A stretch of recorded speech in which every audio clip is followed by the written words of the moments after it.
Like et abonne-toi à notre chaîne YouTube, où cette araignée grimpera sur ta tête pendant ton sommeil. Le christianisme a dominé la Terre pendant des siècles, apportant avec lui la révérence et l'examen à travers les âges d'innombrables secrets et mystères cachés, qui ont souvent le christianisme à leur cœur, surtout dans l'Antiquité et au Moyen-Âge. Alors aujourd'hui, ici, nous allons jeter un coup d'œil à plusieurs mystères et découvertes concernant la religion. Le destin de Jésus. Le christianisme est divisé en plusieurs secteurs au fil des années. Chacun adhérent à son propre code moral et interprétant la Bible de différentes manières comme n'importe quelle pièce de littérature.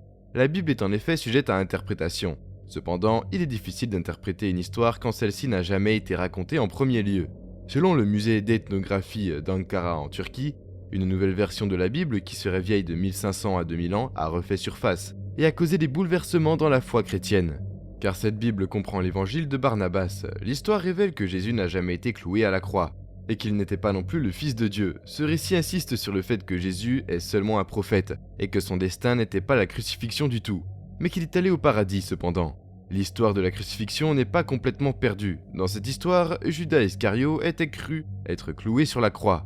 Au lieu de cela, ce livre est apparu au cours d'un hold-up, quand un groupe de voleurs tentait de faire passer des biens de grande valeur à travers la Méditerranée.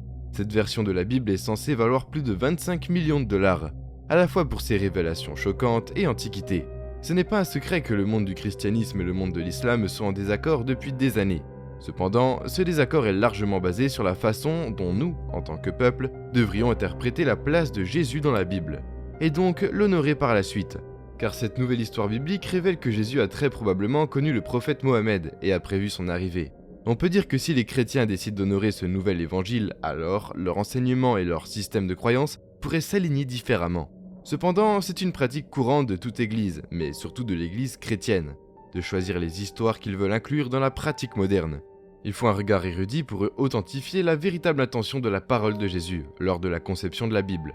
Mais il suffit de quelques anciens de l'église pour manipuler les transcriptions afin de s'aligner sur les systèmes de croyance modernes. Alors que le Vatican reste hautement intéressé par cette nouvelle découverte, il ne peut pas être dit si l'intégralité du christianisme va changer à cause d'elle. Nous savons une chose cependant, si cet évangile nous est resté caché pendant plus de 1500 ans, alors il est raisonnable de se demander ce qu'il y a d'autre de caché. Jésus avait-il des pouvoirs de guérison ? Jésus-Christ était considéré comme l'une des personnes les plus influentes de l'histoire. Il est le fondateur du christianisme et les chrétiens croient qu'il est l'incarnation du Fils de Dieu. Que Jésus a accompli un certain nombre de miracles au cours de sa vie. Certains des miracles les plus communément attribués à Jésus sont la transformation de l'eau en vin, la marche sur l'eau, calmer les tempêtes, nourrir la multitude et la résurrection des morts. Cependant, le miracle de Jésus dont on parle le plus, qui a été mentionné un certain nombre de fois dans diverses écritures religieuses, et qui est cru par des millions de personnes dans le monde, est sa capacité à guérir les gens. On croit que Jésus pouvait guérir les malades simplement en disant quelques mots, et parfois en appliquant sa salive sur la partie malade. Il pouvait aussi guérir les aveugles, et guérir ceux qui souffraient de la lèpre. Ces étonnants pouvoirs de guérison de Jésus ont été largement mentionnés dans les livres religieux du christianisme, ainsi que de l'islam. Alors que la religion et l'histoire ont toutes deux de nombreuses histoires sur le pouvoir de guérison de Jésus, la science ne le soutient pas, et donc les gens expliquent ces pouvoirs comme des miracles. Beaucoup de gens croient que ce sont les différents miracles que Jésus était capable d'accomplir parce qu'il était divin. Certaines personnes croient que Jésus avait des connaissances avancées, du reiki ou de l'hypnose qui lui permettaient d'accomplir des actes de guérison miraculeux. Et puis, il y a beaucoup de gens qui refusent simplement de croire que Jésus avait des pouvoirs de guérison. Ils les dénoncent simplement comme des histoires inventées. Cependant, il y a des centaines d'histoires sur les miracles de Jésus. Alors que la plupart d'entre eux sont mentionnés dans les écritures religieuses, certains historiens sont également arrivés à la conclusion que Jésus a accompli des actes miraculeux, y compris la guérison de personnes. Le pouvoir de guérison de Jésus et les autres miracles qu'il a accomplis resteront probablement un mystère. La légende du Codex Giger. L'une des histoires les plus connues concernant celle d'un pacte avec le diable est l'existence du légendaire Codex Giger. Le Codex Giger est également appelé la Bible du diable et a été prétendument écrit par le diable lui-même. Après qu'un moine désespéré l'ait convoqué en échange de sa vie. Selon la légende, un monastère en Bohême qui composait les moines de l'étoffe noire, un groupe chrétien radical dont la croyance était consacrée à Dieu en accomplissant des actes horribles de famine, d'isolement et d'automutilation acceptés, les termes décrits par un moine qui a promis d'écrire le plus grand livre en une seule nuit. La raison de cette promesse était due au fait que le moine du ministère avait enfreint une règle si sacrée de leur monastère, que le péché lui-même a été couvert. Après que les autres moines se soient réunis, ils ont décidé que la punition du moine serait de s'emmurer vivant, essentiellement en le piégeant dans un mausolée.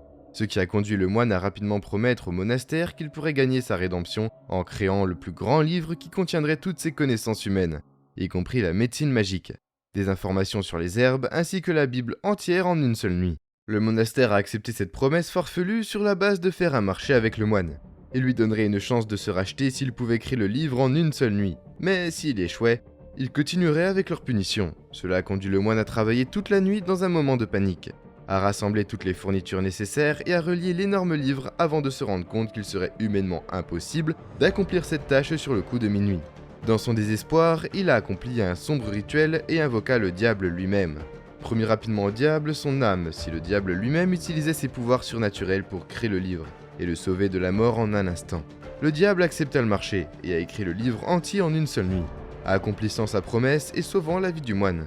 Il est intéressant de noter que de nos jours, quand les experts ont pris le temps d'examiner le livre, ils ont trouvé des preuves accablantes que le livre entier a été écrit par un seul auteur, dans un laps de temps incroyablement court.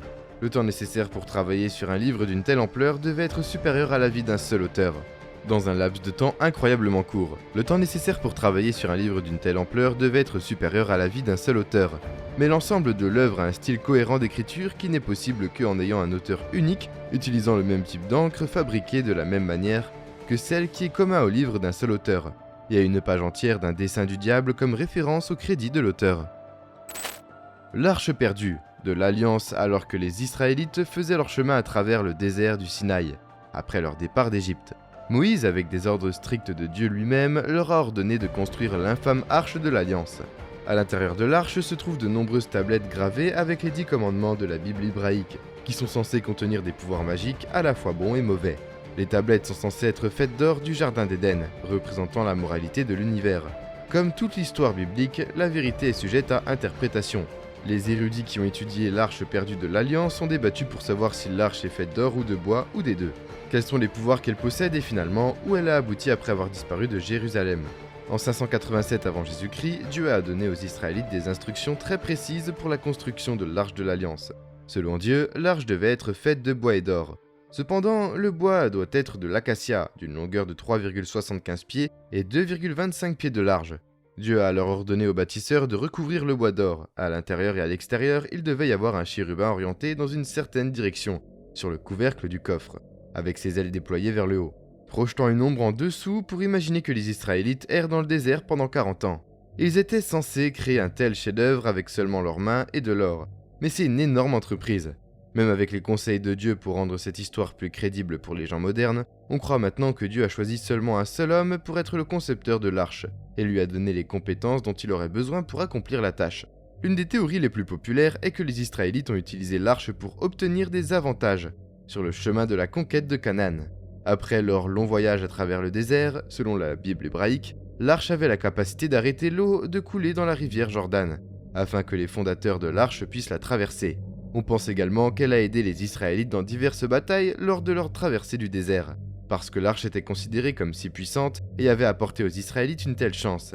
Elle est devenue une denrée très recherchée. Elle a été finalement volée aux Israélites, mais peu après, les voleurs ont été emportés par la maladie et des maladies mortelles, ce qui les a poussés à retourner à l'arche. Immédiatement après que les Israélites aient atteint Shiloh, l'arche a été prise par le roi David et donnée à Salomon pour être amenée à Jérusalem, où elle devait rester dans le temple il y a environ 2000 ans. L'arche a disparu une fois de plus. Les spécialistes prédisent que l'arche a été volée pour ses pouvoirs supposés. Elle est maintenant cachée en Éthiopie dans la cathédrale Sainte-Marie de Sion. La cathédrale a un moine appelé le gardien, qui est la seule personne autorisée à voir l'arche. Il n'y a pas eu d'authentification de l'arche pour déterminer s'il s'agit de l'original des histoires de la Bible. D'autres théories se déchaînent sur le véritable emplacement de l'artefact. Le livre des Maccabées déclare que l'arche est cachée dans une grotte du mont Nebo, et restera introuvable jusqu'à ce que Dieu l'appelle à ce moment-là.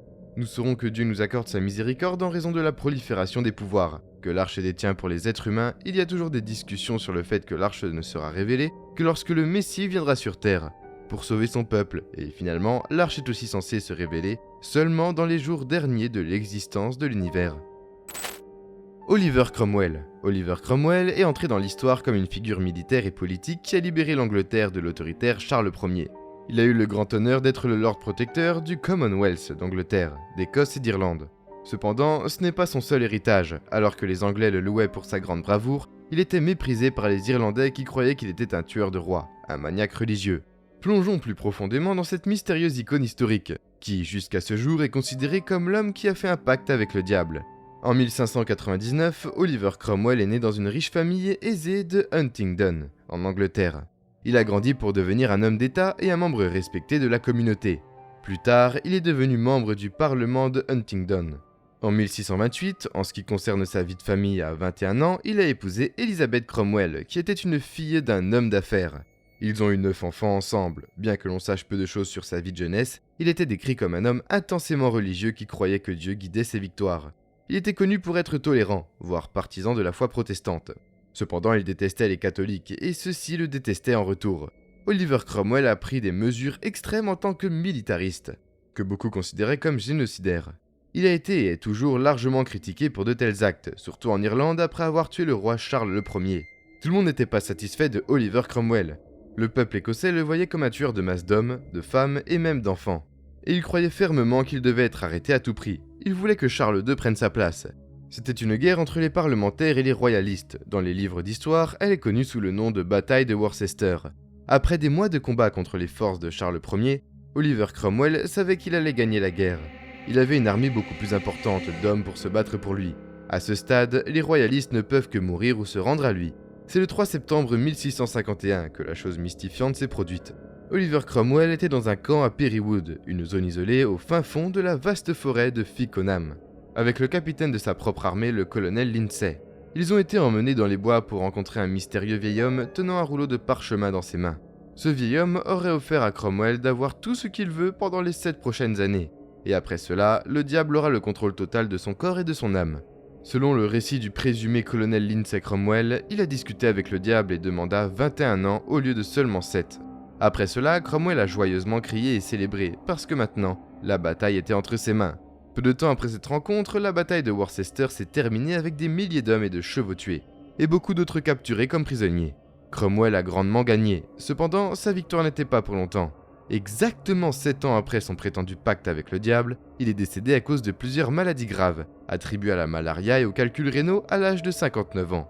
En 1659, le fils de Cromwell, Richard, qui était également son successeur, se rendit à Charles II, moins d'un an après sa mort. Ceci est connu dans l'histoire comme la restauration alimentée par la vengeance. Le nouveau roi ordonna que le corps de Cromwell soit retiré de sa tombe, et soit exécuté bien qu'il soit déjà mort. Cromwell a été pendu et décapité en public, et sa tête a été placée sur un pic. Au-dessus de Westminster Hall, la question de si oui ou non le pacte d'Oliver Cromwell avec le diable était réel ou non est toujours sans réponse, et continue le mystère plus de 3 siècles après sa mort.